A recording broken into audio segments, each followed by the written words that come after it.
So பெண்களுக்கு வரும்போது கரெக்ட்டா ஒரு பிரெக்னன்சி முடியுது. இல்ல 30 வயசுக்கு அப்புறம் அவங்க போன் டென்சிட்டி குறைஞ்சிரும். இல்ல கால்சியம் குறைபாடுகள் நெறைய பேருக்கு இருக்கு அப்படின்றது ஒரு கம்ப்ளைண்ட்டாவே இருக்கு. ஸோ ஏன் ஒரு பிரெக்னன்சி முடிஞ்சு, அதாவது குழந்தை பிறந்ததுக்கு அப்புறம் பெண்களுக்கு ஏன் கால்சியம் குறைபாடு இருக்கு? ஸோ இந்த பிரெக்னன்சி டைம்ல என்னன்னா ஃபீட்டஸோட growth. ஸோ growth அப்போ பாடியில எல்லாமே வீக் ஆகும். ஸோ அயர்ன் டிஃபிஷியன்சி வரும், கால்சியம் டிஃபிஷியன்சி வருது. ஸோ growth ஆகு அதுக்கப்புறம் ஃபீட் பண்ணுவாங்க. ஸோ இந்த டைம்ல தான் கால்சியம் ரொம்ப குறைபாடு வரும் லேடிஸ்க்கு.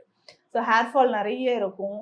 முன்னாடி இருந்த மாதிரி என்னால் ரொம்ப ஸ்டாமினா இல்லாத மாதிரி நான் ஃபீல் பண்ணுறேன்னு சொல்லுவாங்க. ஸோ ஃபீட் பண்ண என்ன ஆகும்னா கால்சியம் கண்டிப்பாக குறையும். ஸோ அப்போதான் நமக்கு ரொம்ப ஹெல்த்தியான கால்சியம் டயட் எடுக்கிறது இம்பார்ட்டன்ட். ஸோ அந்த டைம்ல நமக்கு சித்தால மெடிசின்ஸ் இருக்கு. அது லேகியம் ஃபார்ம்லயோ சௌபாகிய சுண்டி அப்படின்ற லேகியம் இருக்கு, பிரசவ நடகாய லேகியம் இருக்கு.